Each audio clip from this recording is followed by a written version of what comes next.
दोस्तों अगर आप शुरू से अंग्रेजी पढ़ना सीखना चाहते हैं तो सबसे पहली और इंपॉर्टेंट चीज जो आपको सीखनी चाहिए वो है हर एक अक्षर का साउंड। हर एक अक्षर का साउंड कब क्या होता है, कब उसका उच्चारण साइलेंट होता है, कब उसका उच्चारण बदलता है शब्द में उसके कॉम्बिनेशन की वजह से। मान लीजिए आर के साथ अगर एच आ जाए, मान लीजिए आर के साथ अगर एच आ जाए तो आप देखिए है ना, इसका उच्चारण क्या हो जा रहा है, ढ हो जा रहा है। ठीक है, और कई सारे शब्दों में आप देखेंगे कि आर का उच्चारण किया ही नहीं जाता है, उसका उच्चारण जो है वो मन में ही रख लिया जाता है, वो साइलेंट हो जाता है ना, छुप जाता है। तो अगर आप इसी तरीके से हर एक अक्षर पे फोकस करके हर एक अक्षर को सीख लेते हैं तो अंग्रेजी पढ़ना आसानी से सीख सकते हैं। आज के क्लास में हम लोग आर पे फोकस करेंगे कि आर का उच्चारण कब र होता है और कब ये साइलेंट हो जाता है ना। बिल्कुल डिटेल से हम लोग आज के क्लास में इसको सीखने जा रहे हैं। तो नमस्कार दोस्तों, मेरा नाम है संजीव और चलिए अंग्रेजी सीखते हैं। और सबसे पहले गणपति बप्पा मौर्य, चलिए सीखते हैं। दोस्तों जब किसी शब्द में आर के बाद कॉन्सोनेंट साउंड हो तो आर साइलेंट होता है। ध्यान से समझिएगा तभी आप इसको अप्लाई कर पाइएगा। जब किसी शब्द में आर के बाद कोई कॉन्सोनेंट हो या कॉन्सोनेंट साउंड हो तो आर का उच्चारण ऐसे शब्दों में हम लोग नहीं करते हैं। जैसे ये देखिए आर है, WRD, आर के बाद क्या है, डी है, मतलब एक कॉन्सोनेंट साउंड है। तो इसमें जो है आपका र का उच्चारण नहीं होगा, है ना। हम लोग ऐसे लिखते क्या है नॉर्मली, वर्ल्ड, है ना। हमारे जो बोलचाल में हमें सिखाया गया है वर्ड, है ना, या कई लोग वर्ड बोलते हैं, वर्ड, इस तरीके से भी उच्चारण करते हैं। ठीक है, तो वर्ड अगर आप बोलते हैं तो यहां पे देखिए व प्लस अ प्लस र प्लस ड, ठीक है। और र को साइलेंट है ना, साइलेंट। आपको र का उच्चारण पूर्णता से नहीं करना है, छुपा के करना है। वर्ड उच्चारण क्या होगा, व अ ड, वर्ड। आ रही बात समझ में? तो पूरा आप वर्ड बोलेंगे तो गलत उच्चारण हो जाएगा, वर्ड। बस सामने वालों को पता नहीं चलना चाहिए कि आपने र नहीं बोला है, र बोला है, हल्का सा र का एक मरमरिंग सा साउंड आएगा, वर्ड। आ रही बात समझ में? तो कुल मिला के बात यह है कि अगर आर के बाद कोई कॉन्सोनेंट साउंड हो तो आपको वहां पे र का उच्चारण नहीं करना है और पूरा उच्चारण क्या होगा, वर्ड होगा। मतलब ये वाला जो उच्चारण हम लोग करते हैं ये गलत करते हैं, ये इसका सही उच्चारण है। आई बात समझ में? नेक्स्ट देखिए, जैसे कि वर्ल्ड, WORLD, आर के बाद क्या है, एल है, यानी कि ल है, एक कॉन्सोनेंट साउंड है। ठीक है, कॉन्सोनेंट पता है ना कि कॉन्सोनेंट को भी बताना पड़ेगा। देख लो AEIOU, इन पांचों अक्षरों को छोड़ करके ए से लेके जेड तक के बीच में जितने भी अक्षर हैं वो सभी कॉन्सोनेंट हैं। हिंदी में व्यंजन कहते हैं और वॉवेल, इनको वॉवेल कहते हैं, वॉवेल को हिंदी में स्वर कहते हैं। ठीक है, इनको छोड़ के बाकी सब कॉन्सोनेंट है। हर एक कॉन्सोनेंट अक्षर एक कॉन्सोनेंट साउंड निकालता है। तो अगर आप कोई कॉन्सोनेंट बोल रहे हैं, जैसे मैंने यहाँ पे क्या बोला, कॉन्सोनेंट साउंड, तो आप सोचते होंगे कॉन्सोनेंट साउंड क्या है ना। तो कॉन्सोनेंट देखिए, जैसे ही हम लोग मुंह से कुछ भी बोलते हैं तो वो एक साउंड ही क्रिएट करता है। मान लीजिए आपको बोलना है ए, एक साउंड निकल रहा है, बी, एक साउंड निकल रहा है, सी, है ना। तो हर एक अक्षर एक साउंड ही है। आ रही बात समझ में? तो कॉन्सोनेंट अगर मैं बोल रहा हूं या कॉन्सोनेंट साउंड बोल रहा हूं तो दोनों एक ही बात है। आ रही बात समझ में? तो आर के बाद देखिए ल है, एक कॉन्सोनेंट साउंड है। इसको अगर आप नॉर्मल हम लोग जो उच्चारण करते हैं वर्ल्ड, है ना, हम लोग सिखाया गया वर्ल्ड, वर्ल्ड बोलो पूरा र का उच्चारण। हम लोग का कहना है कि अगर लिखा हुआ है तो हर एक अक्षर का उच्चारण करना है, छोड़ना नहीं है किसी को, है ना। तो आप लिखे क्यों हैं, WRLD लिखे हैं तो वर्ल्ड बोलेंगे, इसको पूरी तरीके से बोल के एकदम आज कंप्लीट कर देना है ना, किसी को छोड़ना नहीं है। अगर उच्चारण नहीं करना है तो मत लिखो उसको वहां पे, है ना। हमारे मन में ऐसा एटीट्यूड आता है। तो देखिए उसका भी लॉजिक है, उसका भी एक रीजन है। तो WRLD हम लोग ये बोलते हैं वर्ल्ड। तो इसको अगर हम लोग ब्रेक करें, व अ ल र प्लस ड, वर्ल्ड। ठीक है, यहां पे नियम के अनुसार र के बाद आर के बाद कोई कॉन्सोनेंट आता है तो आपको र का साउंड नहीं क्रिएट करना है, वर्ल्ड, वर्ल्ड। आ रही बात समझ में? र का हल्का सा एक साउंड आएगा, सामने वाले को नहीं लगना चाहिए कि आपने र नहीं बोला है ना, बोला है, लेकिन आपने पूरा पूरा भी नहीं बोलना है, वर्ल्ड ऐसा नहीं, वर्ल्ड, है ना। In this world, in this world, इस दुनिया में। आई बात समझ में? ठीक है, अभी देखो यहां पे अगर हम लोग वर्ल्ड को, अगर आपका ये होगा कि सर आर का जब उच्चारण करना ही नहीं है तो लिखा क्यों है, भाई मैंने तो नहीं लिखा है ना, ये चला आ रहा है, जो अंग्रेजी के विद्वान हैं वो उन्होंने लिख के इसे गया लिख के उन्होंने रखा है। अब लिखा है तो ऐसे ही नहीं लिखा है, उसका एक लॉजिक है, ठीक है। मान लो वर्ल्ड में अभी जैसे कि आपका कहना है WORLD, ठीक है, र का उच्चारण नहीं करना है, ठीक। तो र का उच्चारण नहीं करना है तो र को हटा देते हैं इसमें से, काट दो इसको, तो फिर ये दूसरा चीज बन जाएगा, फिर ये वर्ल्ड नहीं बनेगा, ये वर्ल्ड बन जाएगा, वर्ल्ड। ये उच्चारण चेंज हो जाएगा। जब भी कोई अक्षर किसी शब्द में डाला जाता है तो वो उस उच्चारण को बैलेंस करता है ना, उस उच्चारण को बैलेंस करता है। जैसे खाने में आप देखते होंगे, भोजन जब आप, हमारी मम्मी और बहन जब घर में खाना बनाती हैं तो उसमें कई सारे मसाले पड़ते हैं, और कई सारे मसालों का हमें टेस्ट भी नहीं आता है, लगता है ये तो ऐसे डाला हुआ है ना। जैसे कि मान लीजिए एक हल्दी है ना, हल्दी को आप देखेंगे सिर्फ और सिर्फ कलर क्रिएट करता है ना, पीला पीला कलर आ जाता है, बट ऐसे उस हल्दी का जो नॉर्मल जो टेस्ट है वो भोजन में आपको नजर नहीं आता है, कि हल्दी का जो टिपिकल सा टेस्ट है वो नजर नहीं आता है। कलर ही तो है, तो मत डालो, ठीक है। हमारे घर में क्या होता है, जब पूजा पाठ वगैरह होता है तो, या कोई ऐसा फेस्टिवल वगैरह होता है तो उसमें हल्दी वगैरह मसालों वगैरह प्रयोग नहीं होता है, तो आप देखते होंगे अजीब सा खाना होता है, फिर टेस्ट नहीं आता है। उसी तरीके से अक्षरों में हर चीज का तड़का जो है वो लगाया जाता है, शब्दों में अक्षरों का तड़का लगाया जाता है। अगर उसको हटा देंगे तो पूरा मजा ही खत्म हो जाएगा, शब्द का अर्थ का अनर्थ निकलने लगेगा। एक छोटा सा एग्जाम्पल मैं आपको देता हूं, है ना। अभी हाल ही फिलहाल में एक स्टूडेंट ने मेरे से प्रश्न पूछा था, CARE, ठीक है, जब किसी शब्द के लास्ट में ई आता है तो हम लोग ई का उच्चारण नहीं करते हैं, ई का उच्चारण नहीं करते हैं, ठीक है। अभी इसका उच्चारण देखो क्या है, केयर, है ना, केयर, यह भी बोलते हैं इसको हम लोग, केयर भी बोलते हैं, दोनों साउंड आता है, ये दोनों ही सही है, केयर, ठीक है।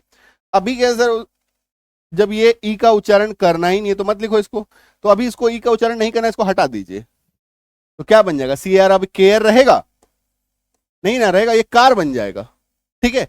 तो अगर केयर में ई का उच्चारण हम लोग नहीं करते हैं तो इसका मतलब ये नहीं है कि उसका वहां पे कोई इंपॉर्टेंस नहीं है, उसका इंपॉर्टेंस है। आ रही बात समझ में, उसका इंपॉर्टेंस वहां पे है, तो इसका मतलब ये नहीं हम लोग हटा सकते हैं, हटाने की अगर आप गलती करेंगे तो गड़बड़ हो जाएगा। नेक्स्ट देखो, जैसे ORDER, आर के बाद डी है, एक कॉन्सोनेंट साउंड है, तो ऑर्डर, हम लोग पूरा पूरा ऑर्डर बोलते हैं ना, आ रही है समझ में। और यहाँ पे देखिए और एक चीज है, ये जो रॉ है, आर है, ये लास्ट में आ रहा है, इसको मैं इसका आगे बताऊंगा, ठीक है। तो फिलहाल अभी आप इसको फोकस कीजिए, क्योंकि आर जो है, आर के बाद एक कॉन्सोनेंट आ रहा है ऑर्डर, और र ड र, ठीक है। इसका उच्चारण होता है ऑर्डर, ऑर्डर, इसका उच्चारण क्या होता है, ऑर्डर, क्लियर है। तो अभी यहाँ पे देखिए, यहाँ पे लास्ट वाला भी रॉ साइलेंट है, ठीक है। अभी आगे इसको बताएंगे कि लास्ट वाला रॉ भी कब साइलेंट हो जाता है, ठीक है। अभी नेक्स्ट देखो, HERB, हर्ब, हम लोग क्या बोलते हैं, हर्ब, क्योंकि लिखा हुआ है तो पूरा पूरा उच्चारण करेंगे ना, नहीं तो लिखे क्यों, है कि नहीं। तो हर्ब में आपको नहीं करना है, क्यों, क्योंकि आर के बाद एक कॉन्सोनेंट साउंड है, तो रॉ का साइलेंट हो गया, हर्ब, इसका उच्चारण क्या हो जाएगा, हर्ब, ये देखो, हर्ब, हर्ब, आपको हर्ब नहीं बोलना है, हर्ब, आ रही बात समझ में। नेक्स्ट देखिए, जैसे मान लीजिए कर्ड, CORD, आर के बाद डी है, तो यहां पे आर का साउंड आपको करना नहीं है, तो आप क्या बोलेंगे, कर्ड, कर्ड, गलत, कर्ड सही। THIRD, आर के बाद क्या है, डी है, आर का उच्चारण नहीं होना है, तो थर्ड नहीं बोलेंगे, थर्ड, क्या बोलेंगे, थर्ड, आ रही बात समझ में।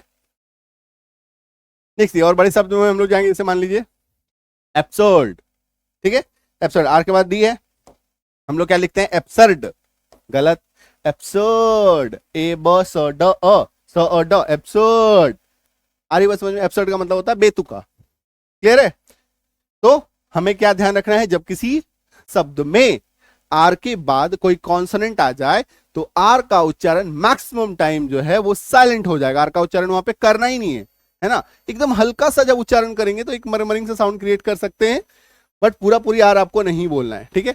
अच्छा, गुड न्यूज दैट इज कि संजीव किदानी ऐप आ गई है, और अगर आप अंग्रेजी पढ़ने का कंप्लीट कोर्स करना चाहते हैं तो आप हमारे ऐप में जाके कर सकते हैं, English reading spelling course join कर सकते हैं। साथ ही अगर आपको अंग्रेजी से हिंदी, हिंदी से अंग्रेजी करना सीखना है, and that is spoken batch, उसको आप ज्वाइन कर सकते हैं। ठीक है, ऐप है। इस तरीके से मान लीजिए आपको रीडिंग बैच ज्वाइन करना है तो reading batch, spoken batch, grammar batch. कोई भी डाउट हो मन में, कोई प्रश्न हो, इस नंबर पे तुरंत व्हाट्सएप करना है 9153773478। देखिए होता क्या है ना, लोगों को लगता है ना कि अंग्रेजी बोलना, अंग्रेजी बोलना, अंग्रेजी बोलने का इतना जो है मार्केट में हवा फैला हुआ है कि ये कोर्स ले लो अंग्रेजी बोलने लगोगे। सही बात ये है ना कि आप तुरंत से झटाक से कोई कोर्स लेंगे तो आप अंग्रेजी बोलना नहीं सीख सकते तुरंत से, ये सही बात है। ठीक है, इससे कोई नकार नहीं सकता। रीजन क्या है ना कि हम लोगों को ये नहीं पता है कि रूट एग्जैक्ट पाथवे क्या है, एग्जैक्ट लेआउट क्या है उस चीज का।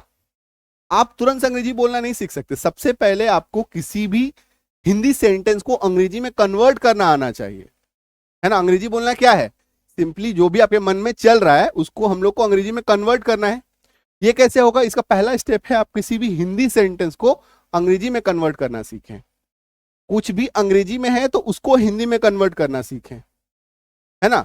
ये सेम प्रोसेस जब आपके माइंड में तुरंत तुरंत चलने लगेगा तो एक दिन आप अंग्रेजी बोलने लगेंगे। अंग्रेजी बोलना एक लास्ट स्टेप प्रोसेस है। ठीक है, बेसिक कम्युनिकेशन करना इजी है। एक छोटा मोटा कम्युनिकेशन अगर करना है, yes sir, no sir, yes yes yes, sorry sorry sorry, है ना, या इस तरीके से बेसिक कम्युनिकेशन करना इजी है। बट अंग्रेजी बोलना प्रॉपरली बोलना, उसके लिए आपको पहले हिंदी से अंग्रेजी करना, अंग्रेजी से हिंदी करना सीखना होगा।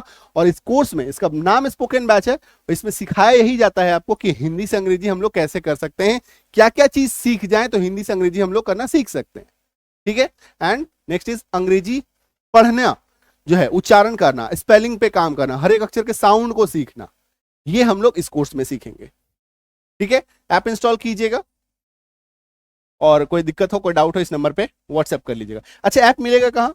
ऐप मिलेगा या तो सीधे नंबर पे व्हाट्सएप कर दीजिए, वहां पे आपको ऐप का लिंक मिल जाएगा, डिस्क्रिप्शन बॉक्स में लिंक है, वहां से मिल जाएगा। सीधे सीधे आप गूगल प्ले स्टोर पे जाइए, संजीव किजानी सर्च कीजिए, वहां पे भी मिल जाएगा। ठीक है, नेक्स्ट रूल देखिए, जब किसी शब्द के लास्ट में आर हो, जब किसी शब्द के लास्ट में आर हो, ऐसे केस में भी आर हमारा साइलेंट होता है ना। यही मैंने बताया था, जैसे ऑर्डर एक शब्द आया था ना अभी, और मैंने बोला था आपको आगे बताता हूं। देखिए, तो लास्ट में जब आर आ जाता है किसी शब्द में तो वो भी साइलेंट होता है। जैसे टीचर, हम लोग क्या बोलते हैं, टीचर। एक्टर, देखिए सब में लास्ट में आर है। Dollar, cedar, paper, winter, sister, है ना, ब्रदर, जिसमें अभी लास्ट में आर आता है वो साइलेंट होता है। लेकिन आप कहीं सर साइलेंट तो होता नहीं है, बचपन से तो हम लोगों ने पढ़ा है पूरा पूरा एकदम टीचर बोलते, एक्टर बोलते, डॉलर बोलते, सीडर बोलते। गलत बोलते हो भाई, गलत स्टैंप लग गया बचपन से, है ना। सही मायने में हम लोग गलत बोलते हैं। ठीक है, चूंकि रीजन क्या है, उच्चारण पे इतना सिखाया नहीं जाता हमें, तो हमें लगता है यही सही है, जो सिखाया गया बचपन से, जो सीखा वही सही है।